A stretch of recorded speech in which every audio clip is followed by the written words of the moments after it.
let me give it to MP for Ruto Senior West. Thank you very much, Madam. Thank you. Colleagues, this is a very timely discussion.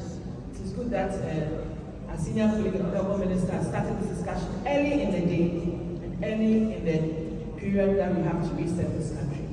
Honourable Ba, thank you very much. My worry is the turbidity levels. They are scary. There's a limit to how much chemicals you can use to treat water. And you get to a time when even the chemicals that the Ghana Water Company and Community Water may have will not even be able to treat this water. Let's be real. In this room, aside from members of Parliament, I see a lot of media. Please, this is the time to sing this song together and collectively and put politics aside. Otherwise, we'll come to a time when we'll be importing water. And I'm not sure we have the funds to even do that. And we should not even get to that point. So thank you very much for this initiative. My Minister, the Minister for Works, Housing and Water Resources supports this initiative totally. And we'll work together to make sure that we are able to clean up this unfortunate mess that we have at our hands. Thank you. Our win, because our win is in that. Where's our win? Yes, I'm here. I thank the Minister for this brilliant dialogue this morning. If it is anything to go by, I am the first MP after elections to make sure I stop the Galamsey. I am the MP that has been banished by my chiefs because I'm fighting Galamsey. You see, the issue is not about illegal mining. We are talking about pollution of water bodies and degrading of forest reserves. It doesn't matter if it is illegal or illegal, because you have people who have concession to enter the forest. So you can't claim that one to be illegal, but he is destroying the forest. That is the issue at hand now. Most of the court cases are not being handled well because you have given prospecting license to the person to go and look for gold. How does he look for the gold? He must dig. He must mine to find the gold before he can do the large scale mining. That is why when you send the person to court, because I was a former DCE, and when you send the cases to court, they ask you, you have given the person prospecting license. What does that mean? It means he is to look for gold. And the person is looking for gold and you say he shouldn't mine. That is one challenge. Then you get a concessionaire with a large-scale concession with prospecting license. Every 5 years, he changes the name of the company. There is a company who has held a mining concession for the past 30 years and has never done any mining. So you go there and they are the same people doing the small-scale mining. Meanwhile, large-scale concession is not to do small-scale mining. So you will see that there will be that loggerheads between the indigents who want to do the small-scale against the one having the large-scale concession. The same large-scale concessionaire will be doing the small-scale mining, which is against the law. So like the earlier speakers alluded to, if they can seek those portions for the small-scale mining, and even if possible, take away, because you can't hold one concession for more than 30 years without any diligent mining or whatever. Then he will be there, oh, it's my concession. Then he is doing illegal activities against the small-scale miners. It makes it very difficult. So I'm happy Minister is blessing the MPs this morning that we should take the lead.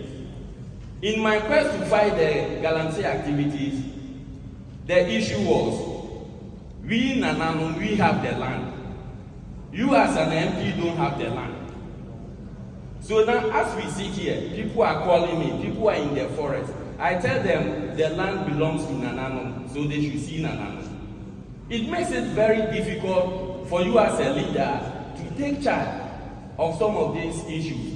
So, Minister, my issue is before him. So, from here, I will go to the office so that we look at how Naana will reverse the banishment so that I can continue to fight my fight against the Galamsey.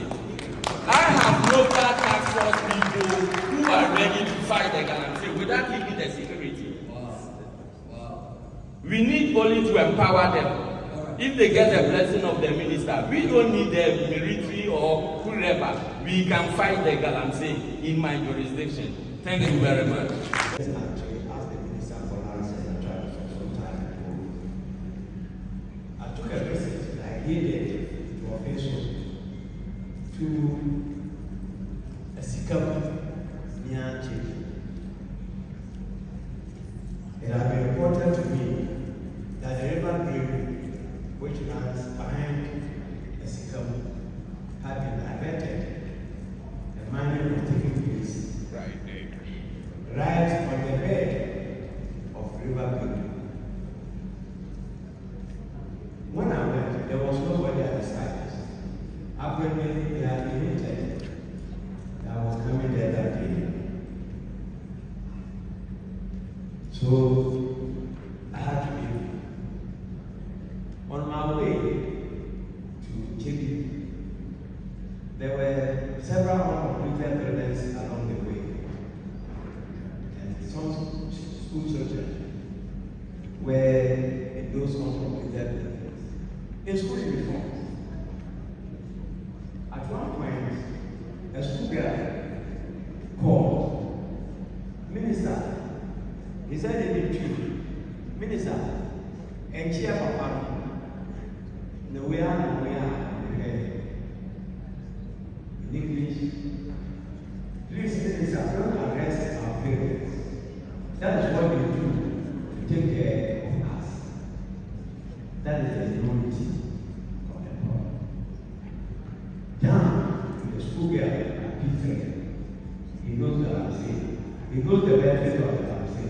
He knows what the Galamsey can do for the family. That is the task you are confronted with. The governments and non-governments have come with various strategies. You have heard halls, Galamstop, halt one, halt two, and others. All these were deployed to stop Galamsey. But it still persists. It means that it's wrong. My view is that let's tease out all these strategies, examine where we have been successful, we keep the successes we have made, pursue that. Where we have been weak, we look at ways of looking into that way of stopping it. Minister, so far, I am sure the briefing you have been given in this regard has been briefing on the people who put the Galamsey in the nation. So far, every minister who goes to that meeting, that's the briefing they give you. Those who are in the third digging and bringing out people, they are the briefing they will give you. I think that we have to change it. We will not stop looking at the film, but let's also go to the markets. But when they take and make the gold, they sell. Who are the ones who buy the gold from the illegal operators? Who are they? Let's go for them. I am sure those in charge, they know the people who buy the gold from the illegal operators. They know that the security agencies that we use clamp down on this illegal activities. They know that the people who buy the gold from this illegal assets. And so I will urge you to take a look at the market, whether we cannot stop this activity that well. If we try, who who is leading the prosecution? And what are the challenges? Out of 845, only 35 cases are been tried. What is the cause of that? Thank you. You didn't introduce yourself. I am Jane Naana, MP for Atebu. Yes, I'm Antin. Thank you. So we'll take about 4 or 5. It can be a contribution, it can be a question. And please, if it's a question, let me know which is going to so that I can direct it properly. Thank you very much, Jane. The mic is here. The mic is here. Thank you very much for giving me the opportunity. I'm Pius Kwame, MP for Accra. Honorable Pius, Yeah. Accra. Yes. As part of the stakeholders that we invited, I wanted to see the security campus. Because when you go to the regions, they are giving courses and none of these people can isolate him or herself from this cancer that we are happening this moment. So, is it the security campus? I have a situation in my constituency just yesterday. By the time the regional minister deployed the police and the military to get to the scene, they themselves had already informed the Galamseyers to run away. Because of this situation, the whole basic school had to be shut down yesterday because their only source of drinking water has been polluted by the Galamseyers. So I think this is a nice offer, a very bold step by our honorable minister. But minister, before you can succeed, you succeed very well. The security campus in the country have a very big stake in this fight. Thank you, Honorable Pius. Yes, sir. Good morning to the minister, leaders, and all of you present. Mine is a contribution and a suggestion.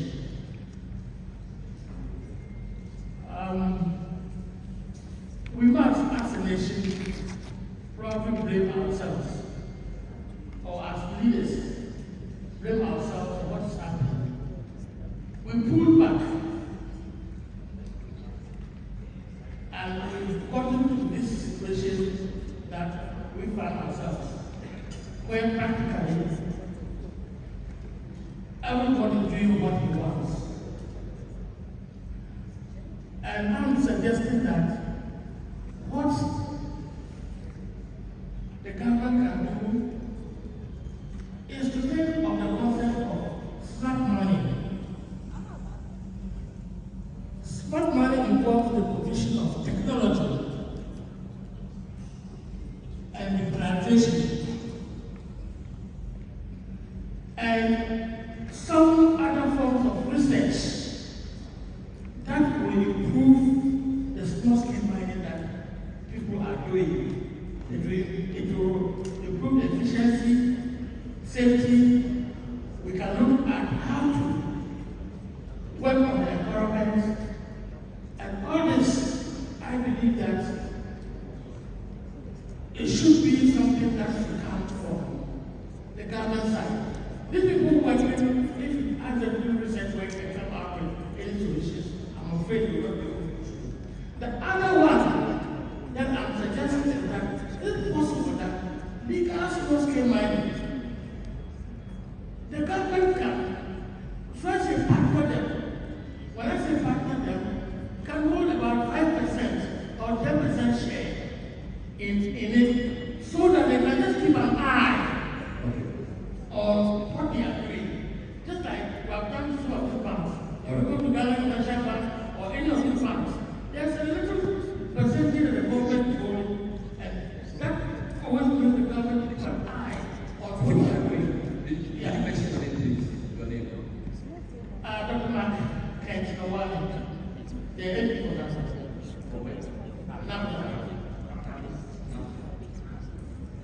So I'm suggesting that Smart mining and then possible government equities of the mines. yes, some form of it. Markets. Thank you. Yes, sir. Thank you. Boy. You know, land administration has a part to play in all the discussions going on. The mining concessions that are being licensed stems to a community where the family or the school have leased a land to a company or an individual. Then that individual assumes ownership of that portion of the land and now goes to government for license to mine. He's already assumed an authority to appropriate the land in a way he wants. And then he goes for the license, and then government also sees that, well, he owns the land already, and so I will give the mining license. That is what brings about the issue of mining companies having large concessions but still are not using them. And now we have to go back to them to surrender, which goes at a cost. And you know, government will not be in the position of going for that surrender at a cost. And therefore, if we are to make it easier for concession to be monitored and supervised, then wherever we envisage a mineral concession, then the ownership of the land must be within the jurisdiction of the one that gives out the license for mining. Otherwise, ownership or authority over might be on two agencies and authorities, which might not help in supervising the mining. Thank you. My name is Wallace Benny. Esquire, Afro Place North, MP. So, Let's speak about that one.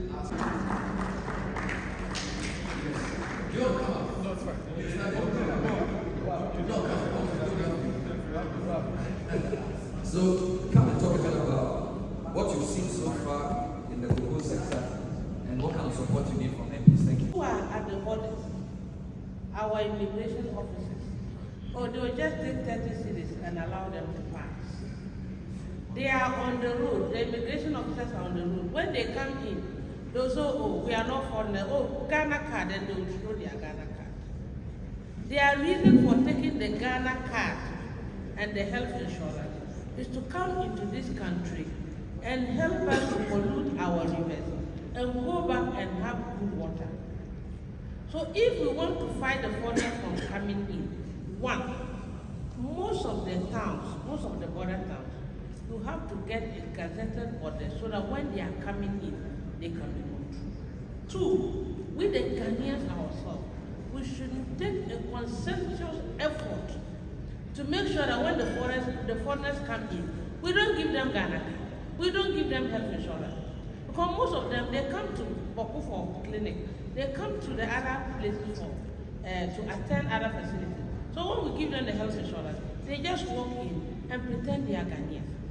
So it is going to be an effort between you, the minister, your agencies, and the security agencies to be able to fight the foreigners from coming in to pollute our waters and go and have safe drinking water in their countries.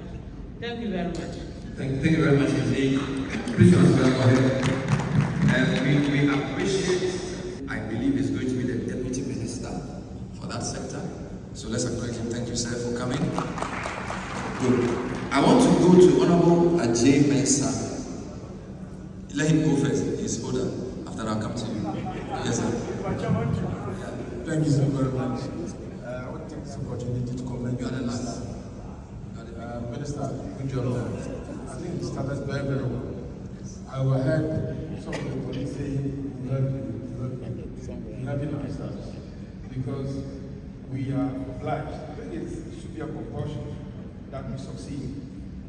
I will recommend, it's just a recommendation. We probably need to zoom down to MPs affected by mining activities. So we have what is the platform that we established. We have KPIs at specific times or at scheduled times. We're reporting and giving feedback as to before this actually happened. Because some of us are not affected by mining, others are affected by mining, and others too are in dangerous situations. Wasa is terrible, Christia, Minimali, Tapa, and it seems the Wasama has a major challenge. So I recommend that we zoom down to specifics. FPs affected by mining. I won't say illegal mining because they are mechanized mining operated like new models, so who are also causing havoc. So if we are able to bring ourselves together, that would be very good. I think we can discuss in much detail. For instance, the involvement of the land, the chiefs. I'm not hearing the chiefs' name featured very well. The chiefs and the landowners. And we could also be discussing alternative livelihood programs for people affected by mining or illegal mining along the river belt, like the Accra River and so on and so forth. But it is also important to comment on the CEO. Non-indigenous. I've been wondering why the indigenous, therefore, are helpless in stopping these activities in their backyard. Is there any way that the ministry can take this cue and maybe begin to explore ways of empowering such communities that are under threat? I am the Bufo Salada South constituency. I don't have Galamsey in my constituency, but the whole idea was to churn out graduates in the mining sector. So the first batch of mining engineers started class in 2003 and they graduated 2007. The whole idea is to bring these mining engineers to man the mining sector so that they understand the correct method of mining and how these mining activities affect the environment and do it correctly. Where are all these mining engineers? That's one question. The second suggestion is that, you see, mineral resources are finite resources. They can be depleted. With the course of time, they can get finished. Our approach to this mineral resources is as if they are going to be there forever. They will not be there forever. So what method are we putting in place in our quest for economic development that these mineral resources are also preserved for future generations so that we don't consume everything before that future generation? Thank you very much. And everything, because you wash the surface of the gravel, and that's what people engage in, and they destroy the land the moment. But when it comes to the destroy the land, you only dig and go down. So you have a very small land, you are able to hit on the rock, and you go down. I think that government can look at that one and invest in that one, and get the young men and women to go do that one, supervise it properly.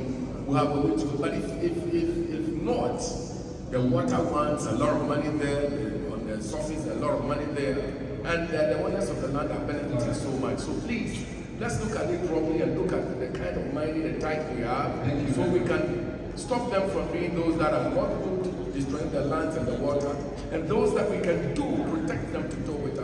I think we can get somewhere. Thank you very much. So the last one, then I'll come to one is louder, then I'll invite. So why is it not happening in voter wedding and other weddings? So we can learn from the chiefs and the people who are there. I was traveling from Kumasi to Accra. When I got to Achin Sudan, just to buy fuel on the roadside, and I could see machines just across the road while driving. Who cares?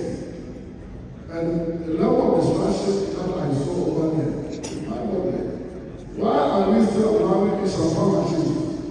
We see that there is way by the roadside. Why are you allowing it?